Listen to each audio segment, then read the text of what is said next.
नमस्कार दोस्तों। इससे पहले हमने देखा था कि मटेरियल वेरिएंस क्या होता है, कितने तरह के होते हैं, उनके फार्मूलाज क्या हैं और उनको किस तरीके से आप बहुत ही आसान तरीके से याद कर सकते हैं। अब उसी तरीके से हमें देखना है कि लेबर वेरिएंस क्या है, इसके कौन कौन से पार्ट्स हैं, उनका क्या मतलब है, उनके फार्मूलाज क्या है, उनको कैसे आप बहुत आसान तरीके से याद कर सकते हैं। ये वीडियो देखने के बाद आपकी इस वेरिएंस से रिलेटेड जितनी भी समस्या सारी की सारी सॉल्व हो जाएंगी 100%। तो दोस्तों, अगर आप चैनल पर नए हैं तो सब्सक्राइब कीजिए, बेल आइकन भी प्रेस कीजिए ताकि नई नई वीडियोस आपको तुरंत मिलती रहे। मैं हूं आपका दोस्त अशोक कुमार, आप देख रहे हैं अपना यूट्यूब चैनल एडुट्रिक्स।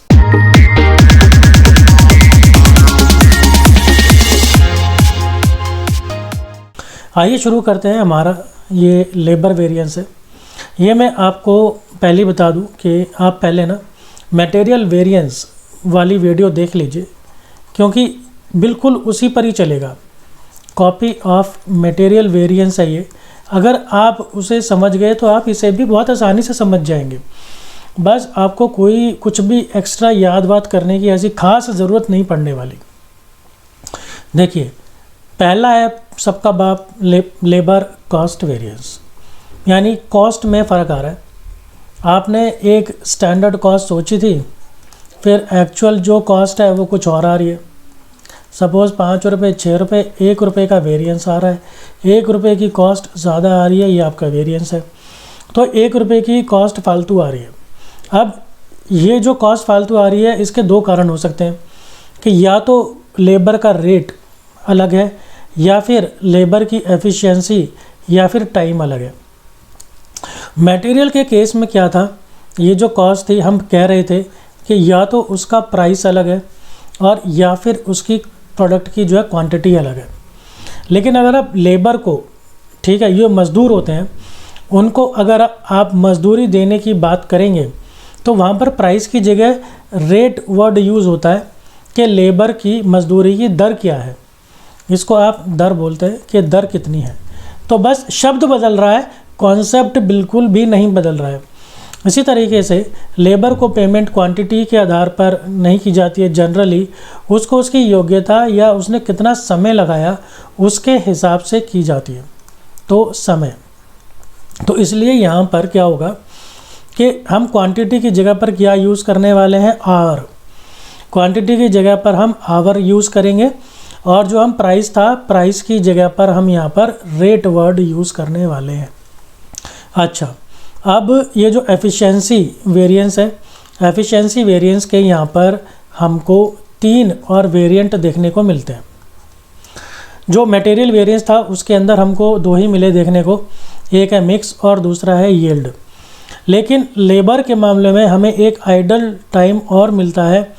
आइडल टाइम इसलिए मिलता है क्योंकि जो लेबर है वो समय कुछ ख़राब भी करते हैं, कुछ समय बेकार भी करते हैं, तो इसलिए यहाँ पर ये वाला पॉइंट भी आ जाता है।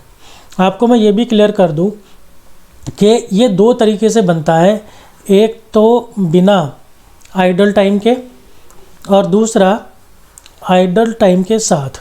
तो ये 2 आपको मैं हिस्सों में सिखाऊंगा, ठीक है जी। अब जो ये वाला होगा बिना आइडल टाइम वाला, तो ये तो बिल्कुल कॉपी पेस्ट चलेगा जो आपका मटेरियल वेरिएंस है उसके साथ, ठीक है जी। यानी अब मैं ये भी कह सकता हूँ कि इतना तो बिल्कुल कॉपी पेस्ट है, आपको कुछ भी और करने की, सीखने की ज़रूरत नहीं है। सिर्फ आइडल टाइम में, क्योंकि वो एडिशनल है तो वो थोड़ा सा डिफरेंट होगा। अब जैसे मटेरियल में था कि अगर आपको कॉस्ट कैलकुलेट करना है तो आप इसका ये वाला वेरिएंस और ये वाला वेरिएंस, ये दोनों आप जोड़ दो तो आपको क्या मिल जाएगा, कॉस्ट वेरिएंस मिल जाएगा। अब इसी तरीके से हम ये भी कह सकते हैं कि क्योंकि लेबर एफिशिएंसी वेरिएंस में ये 3 आ रहे हैं, तो आप क्या करेंगे, आप जब इन तीनों को जोड़ देंगे तो आपको क्या मिल जाएगा, आपको एफिशिएंसी वेरिएंस मिल जाएगा, ठीक है जी। अब चलते हैं 1 बाय 1। देखिए, लेबर कॉस्ट वेरिएंस, भाई कॉस्ट में फ़र्क आ रहा है। कॉस्ट कैसे करेंगे आप देखिए, डायरेक्ट लेबर कॉस्ट वेरिएंस, इसको हम डायरेक्ट वेजेस यानी मजदूरी वेरिएंस भी बोलते हैं। जो क्या डिफरेंस है, स्टैंडर्ड वेजेस और आपके एक्चुअल वेजेस, बस सिंपल सी बात है, स्टैंडर्ड और एक्चुअल का डिफरेंस। तो standard labour cost, actual labour cost. अब स्टैंडर्ड लेबर कॉस्ट कैसे कैलकुलेट होगी, standard hours into standard rate, यानी दोनों ही आपके स्टैंडर्ड। इसी तरह से एक्चुअल के लिए एक्चुअल आर्स और एक्चुअल रेट, दोनों एक्चुअल। फिर आप इनके ये शॉर्टकट ले लेंगे और उनको बस मल्टीप्लाई कर दीजिए। ये वाला फार्मूला भी मटेरियल की तरह है, आप रेट और एफिशिएंसी को जोड़ देते हैं तो आपका बन जाता है कॉस्ट वेरिएंस।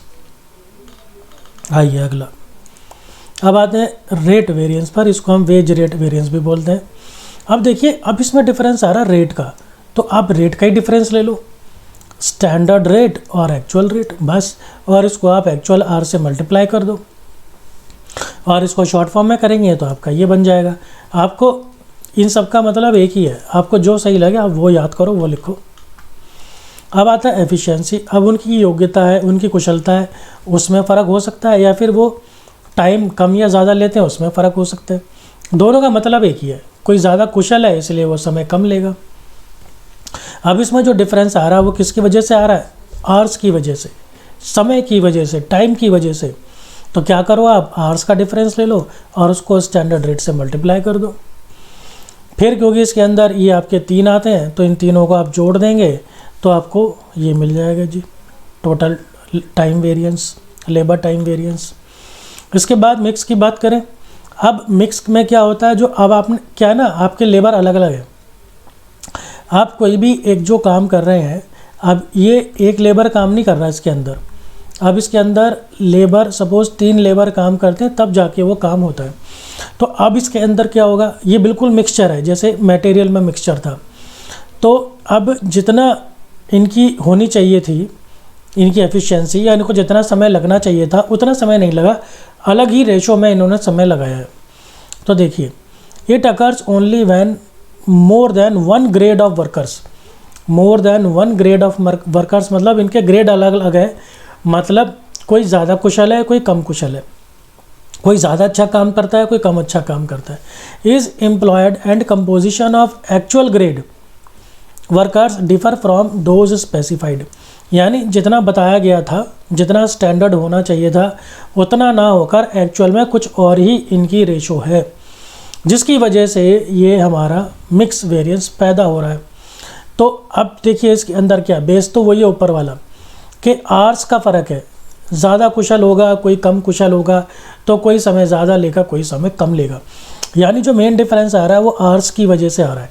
तो standard hours minus actual hours, लेकिन क्योंकि यहाँ पर मिक्सचर है तो इसलिए हमें दोबारा कैलकुलेट करना पड़ेगा, रिवाइज्ड आर्स हमें कैलकुलेट करने पड़ेंगे, वो इसलिए है ये रिवाइज्ड, और इसे मल्टीप्लाई कर देंगे हम स्टैंडर्ड रेट से। फिर ये इनके एब्रीविएशंस हैं, और ये जो फार्मूला जैसे मटेरियल में था सेम वैसा ही फार्मूला हमारे पास यहाँ पर भी है। एक्चुअल मिक्स और स्टैंडर्ड मिक्स का रेशो हमें आर्स का लेना है, पहले यहाँ पे क्वांटिटी था, और इसे स्टैंडर्ड आर से मल्टीप्लाई कर देंगे। ये आपको बिल्कुल समझ आ जाएगा आसानी से जब हम प्रैक्टिकल करेंगे। नेक्स्ट हमारे पास है लेबर यील्ड वेरिएंस, ठीक है जी। यील्ड यानी कि हमारा आउटपुट, प्रोडक्शन, तो इसको आउटपुट भी बोलते हैं, जो हमें माल बना के वो दे रहे हैं, और या फिर प्रोडक्शन भी बोलते हैं। It is the variation in the labour cost on account of increase और डिक्रीज इन यील्ड और output as compare to the relative standard. जो हमने बताया था कि जैसे जो भी लेबर काम करेंगे तो वो एक पर्टिकुलर अमाउंट ऑफ आउटपुट हमें बनाकर देंगे, लेकिन जो एक दूसरा रेशो चला लेबर्स का, जो एक अलग ही रेशो चला लेबर्स का, उन्होंने अलग ही तरह का आउटपुट हमें दिया। तो आउटपुट के अंदर जो है वो फ़र्क आ रहा है, ज़्यादा लेबर लगते, ये एक लेबर का सेट बनता, लेबर 1 2 3 एक ये बनता, लेकिन इसकी जगह पर क्या बना, लेबर इनका रेशो अलग ही बना, सपोज़ 3 2 1 कैसे करके कोई बना। अब ये लोग जो आउटपुट दे रहे हैं वो हमें सपोज़ 500 यूनिट का देना चाहिए था, तो ये लेबर अलग अलग लग रहे हैं ना, तो आउटपुट पर उसका फ़र्क आएगा। So it is calculated age difference in the standard output specified and actual output obtain. तो जो स्टैंडर्ड हमें बताया था वो आउटपुट नहीं मिला, एक्चुअल आउटपुट हमें कुछ और मिला। हो सकता है कि हमें 500 ना मिल के हमको 450 यूनिट्स हमें मिल गए हों, तो भाई क्या कारण है जो आउटपुट में फ़र्क आ रहा है? सो लेबर इसका जो फार्मूला है देखिए, अब यहाँ पर भी वही चलेगा, बेस के आर्स का इसके अंदर फ़र्क आएगा, क्योंकि आप रेशो बदल रहे हैं तो उनके घंटों में ही तो फ़र्क आएगा। तो आप क्या करेंगे, स्टैंडर्ड के साथ आप माइनस करेंगे रिवाइज्ड स्टैंडर्ड, और फिर उसको स्टैंडर्ड रेट से मल्टीप्लाई कर देंगे। ये आपके फार्मूलाज हैं। आइडल टाइम होता है बेकार समय। आइडल मतलब बेकार, खाली। कुछ ऐसे काम होते हैं जिनको करने में डेली रूटीन में जो लेबर है वो कुछ समय बर्बाद कर देते हैं, जैसे वॉशरूम जाना, हाथ पैर मुंह धोना, बैठ के बीड़ी फूंक रहे हैं, मशीन के अंदर कुछ चेंजेस हो रहे हैं, मशीन में कोई मोल्डिंग चेंज हो रही है, मशीन में ऑयल वगैरह डाल रहे हैं, मटेरियल मशीन तक पहुंचाया जा रहा है, उसमें थोड़ा समय लग रहा है तो लेबर खाली बैठ गए, ऐसे कुछ भी। It represent the difference between the hours paid and hours worked. दो अलग अलग होंगे ना, वो घंटे जिसके लिए उनको पैसे दिए गए और वो घंटे जो उन्होंने असल में काम किया। ठीक है जी, इसको बोलते हैं आइडल आवर्स। इन दोनों का जो डिफरेंस होगा, by the standard wage rate से हम इसको मल्टीप्लाई कर देते हैं। दिस वेरिएंस में अराइज ड्यू टू इलनेस, कोई बीमार है, मशीन ख़राब हो गई है, लेबर की कमी है, इन कारणों से ये होता है। तो उसका फार्मूला क्या है, actual hours worked minus actual hours paid. ठीक है, घंटों की बात हो रही है यहाँ पर, इनटू स्टैंडर्ड रेट। इसकी खास बात यह है कि ये पहली बार हो रहा है कि हम क्या कर रहे हैं, एक्चुअल माइनस स्टैंडर्ड कर रहे हैं। अभी तक हम करते थे स्टैंडर्ड माइनस एक्चुअल, लेकिन सिर्फ ये इकलौता है जिसके अंदर हम करते हैं एक्चुअल माइनस स्टैंडर्ड, क्योंकि जो एक्चुअल में उसने एक्चुअल में जितने घंटे काम करे ये है वर्कड और ये है पेड। ठीक है ना, तो उसने घंटे काम उसने कम किया होगा और उसको जो पेमेंट है वो ज़्यादा समय की दी गई होगी। इसको अगर हम फार्मूले वाइज कर लें तो वो ये बन जाता है हमारा। तो हम देखते हैं कि हम किस तरीके से याद कर सकते हैं हमारे जो लेबर वेरिएंसेस हैं उनको बहुत आसान तरीके से। देखिए, मटेरियल, हमारा जो मटेरियल वाला वेरिएंस था और जो हमारा लेबर वेरिएंस है ये बिल्कुल सेम है 100%। आपको बस करना क्या है कि जो मटेरियल के अंदर आपका प्राइस होता था उस प्राइस को आप रिप्लेस कर दो लेबर में रेट से, क्योंकि लेबर का प्रैक्टिकल लैंग्वेज में रेट होता है, उसका प्राइस नहीं होता। जैसे आप कुछ मटेरियल ख़रीदते हैं तो मटेरियल का प्राइस होता है, भाई ये चीज़ कितने की है। ऐसे आप लेबर को नहीं बोल सकते कि ये लेबर कितने का है, आप पूछोगे कि भाई उसका दर क्या है, उसका रेट क्या है। और मटेरियल में जो क्वांटिटी होती है उस क्वांटिटी को आप रिप्लेस कर दो लेबर में आवर्स से, क्योंकि जो मटेरियल होता है, मटेरियल के अंदर पेमेंट जो होती है, कैलकुलेशन जो होती है कीमत की, वो क्वांटिटी के बेस पर होती है, जितना माल इनटू उसका प्राइस। लेकिन लेबर में पेमेंट कैसे होती है, लेबर में पेमेंट होती है आवर्स के हिसाब से, घंटों के हिसाब से, तो इसलिए क्वांटिटी की जगह पर हम आवर्स कर देते हैं। मेथड बिल्कुल सेम रखेगा। आइए मैं आपको बताता हूँ ये डायग्राम आप कैसे याद करेंगे। सिंपली आप जानते हैं कि सबसे पहले स्टैंडर्ड आता है, सबसे लास्ट में एक्चुअल आता है। तो बस यहाँ पर आप पूरा का पूरा स्टैंडर्ड ले लीजिए, स्टैंडर्ड आवर्स, स्टैंडर्ड रेट। यहाँ पर पूरा का पूरा आप एक्चुअल ले लीजिए, एक्चुअल आवर्स और एक्चुअल रेट। अब आप इसके बीच में आइए। अब बीच में आपको ये जानना है, जब आप स्टैंडर्ड से एक्चुअल की तरफ जाएंगे तो यहाँ पर दोनों केस में आपके पास स्टैंडर्ड रेट रहेगा, यहाँ पर एक्चुअल रेट यहाँ पर नहीं रहेगा। एक्चुअल रेट आपको सिर्फ आखिर में ही मिलेगा, बाकी इससे पहले आपको कहीं पर भी कोई एक्चुअल रेट आपको नहीं मिलेगा। अब ये देखिए, ये तो हो गई रेट वाली बात। अब देखिए यहाँ पर क्या है, यहाँ पर है स्टैंडर्ड आवर्स। ठीक है जी, अब स्टैंडर्ड आवर्स से आप थोड़ा सा आगे चलिए तो फिर वो आपका बन जाएगा रिवाइज्ड स्टैंडर्ड आवर्स। तो ये वाला इसके साथ का है, और इधर अगर हम देखें तो एक्चुअल आर, ये एक्चुअल आर यहाँ से ये आया है इसके साथ का। तो इस तरीके से आप एक रिलेशन बना सकते हैं। तो बहुत आसान हो गया, यहाँ पर पूरा स्टैंडर्ड, यहाँ पर पूरा एक्चुअल रेट, इन दोनों में स्टैंडर्ड रेट ही चलेगा। और इसके हिसाब से आप एक ये बना लीजिए रिवाइज्ड स्टैंडर्ड आवर्स, और इसके हिसाब से आप ये बना लीजिए आपका actual hours, same to same. ठीक है जी। अच्छा, अब ये देखते हैं कि हम इसको कैसे याद करेंगे। जैसे मैंने मटेरियल का बनाया था, यार मेरा उल्लू पूरा कट गया, तो उसी तरीके से आप ये भी बना सकते हैं, यार मुझे एक रेड लेबल चाय पिला दे। तो ये भी बड़ा आसान है, यार मुझे एक रेड लेबल चाय पिला दे।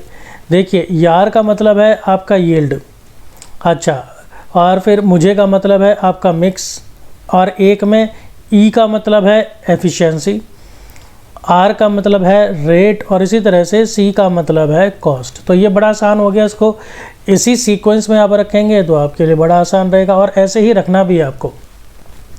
अब ये देखते हैं कि ये कैसे पता चलेगा कि किसका डिफरेंस क्या है। तो उसके लिए बड़ा आसान तरीका है, आप ये इस तरह से दो दो के आप ऐसे ब्लॉक बना लीजिए। ये भी बहुत आसान है, और लास्ट में ये अकेला रह जाएगा। तो देखिए आप स्टार्ट कीजिए 1 से 2 पर, फिर 2 के बाद क्या चलता है 2 से 3। बहुत सिंपल हो गया, ये आपका पहले वाला बन गया। अब दूसरा ये, अब आपको 2 को छोड़ देना है, अब आप 1 से जंप मारो 3 पे, तो 1 से 3, फिर अगला क्या बन जाएगा 3 से 4, सेम टू सेम। तो एक ब्लॉक आपका ये बन गया, और लास्ट में आप एक डायरेक्ट मार दो 1 to 4, बस। ये अब देखिए सब चीज़ें आपकी हो गई। मैंने आपको ये भी याद करना सिखा दिया, आपको ये भी बना दिया, और आपका ये डायग्राम भी बना दिया। अब इसका मतलब क्या हो गया कि जो 1 - 2 है ये आपका है यार, यानी कि यील्ड। 1 - 2 आपका यील्ड हो गया, ये रहा। 2 - 3 क्या है मुझे, 2 - 3 आपका मिक्स हो गया। फिर 1 - 3 क्या है 1, यानी कि एफिशिएंसी। 1 - 3 आपका ये एफिशिएंसी हो गया। फिर इसके बाद 3 - 4, 3 - 4 क्या है रेड लेबल चाय, तो रेड लेबल है तो उसका आर हो गया। 3 - 4 आपका हो गया रेट का, और इसी तरह से लास्ट में 1 - 4 ये हो गया चाय, तो ये आ गया आपका कॉस्ट। तो देखिए ये बहुत ही आसान तरीका है, बहुत आसान तरीका है, किताबों में भी आपको यही मिलेगा। इसको आप एक बार देखेंगे तो ही आपको ये याद हो जाता है, एक बार देख के तुरंत आप इसको बना सकते हैं अपने आप ही। चलिए अब चलते हैं हम दूसरी टेक्निक की तरफ। दूसरी टेक्निक में थोड़ी सी चित्रकारी है। जैसे हमने बनाया था मटेरियल के लिए डायग्राम, एक ग्राफ बनाया था, ऐसे हम इसके लिए बना लेंगे। ध्यान रखिए ये विदाउट आइडल टाइम, बिल्कुल सेम टू सेम है। यहाँ पर हमारे पास देखिए पहले उस वाले में था प्राइस, और ये जो एफिशिएंसी है इसमें हमारे पास पहले वाले में था यूसेज, जो हमारा मटेरियल वाला था। इसके अलावा बाकी सारा का सारा सेम है, कोई चेंज इसके अंदर नहीं है। चलिए मैं आपको दिखाता हूँ, देखिए कैसे करेंगे आप। आपने क्या करना है, आपने करना है small box minus big box, बस ये करो, ठीक है जी। अब जैसे आपने निकालना है यील्ड का। अब देखिए यील्ड के लिए यील्ड किस में आ रहा है, यील्ड इसमें आ रहा है। ये इसका बड़ा बॉक्स हो गया, इसका छोटा बॉक्स कौन सा है, इसका छोटा बॉक्स ये हो गया। यानी SR × SH हमें क्या करना है small box minus big box, तो छोटा बॉक्स SR और SH, देखिए SR SH minus big box क्या है SR और RSH, SR और RSH, ठीक है। अच्छा जी चलो अब हम इसको हटा देते हैं। अब आपने निकालना है मिक्स वाला। अब मिक्स वाला कैसे करेंगे, देखिए इसका ये आ गया बड़ा बॉक्स, और इसका जो छोटा बॉक्स है वो बनेगा ये वाला, ठीक है जी। तो छोटा बॉक्स SR RSH, फिर माइनस करेंगे बड़ा बॉक्स SR AH, देखिए SR AH, है ना आसान। चलिए इसे भी हटा देते हैं।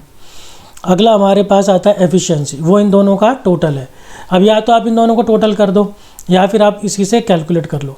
और आप ये जो टोटल वाला फार्मूला होता है ना, इससे आप चेक भी कर सकते हैं कि मैंने सही निकाला या नहीं निकाला। देखिए एफिशिएंसी का क्या हो गया, एफिशिएंसी का ये बड़ा बॉक्स हो गया और ये छोटा बॉक्स हो गया। तो छोटा बॉक्स SR SH, देखिए SR SH माइनस करेंगे बड़ा बॉक्स SR और AH, SR और AH, ये भी हो गया। चलिए अब इसे भी हटा देते हैं। नेक्स्ट अब करते हैं हम बात रेट वाले की। एफिशिएंसी वाला भी हमारा हो गया, अब रेट वाला। रेट के लिए ये बड़ा हो गया और ये वाला छोटा हो गया। चलिए छोटा SRAH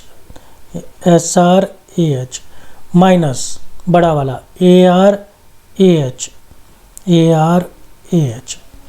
ठीक है, चलिए ये वाला भी हमारा देखिए बन गया आसानी से। अच्छा, अब इसके बाद हमारा आखिरी कॉस्ट वाला क्या, ये पूरा ही है, तो इसका बड़ा वाला बॉक्स क्या बना, ये छोटा वाला बॉक्स क्या बना, ये। तो छोटा बॉक्स SRSH, देखिए SRSH माइनस बड़ा बॉक्स ARAH। देखिए सारे मैंने आपको यहाँ बना के दिखा दिए, कुछ याद करने की ज़रूरत नहीं है अगर आप ये डायग्राम इसका याद कर लेते हैं तो।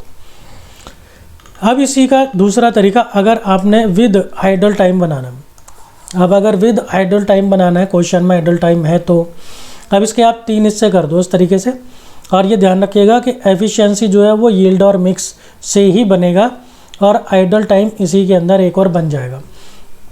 तो देखिए आप सेम टेक्निक अप्लाई कीजिए, आप small box minus big box कीजिए, ये मैंने लिखा भी हुआ है, आपके मतलब सारे के सारे सेम बन जाएंगे और इसको आप अप्लाई करेंगे, आपका एक भी क्वेश्चन जो है वो गलत नहीं होगा। तो ये मैंने बहुत आसान तरीके आपके लिए ढूंढ के ये बनाए हैं। अब मैं इस पर आगे आपको प्रैक्टिकल कराऊंगा, वो वीडियो भी आपने ज़रूर देखनी है और इन वीडियोस को आपको मैक्सिमम शेयर करना है, ये आपकी जिम्मेदारी है। चलिए मिलता हूँ आपसे मैं अगली वीडियो में, धन्यवाद।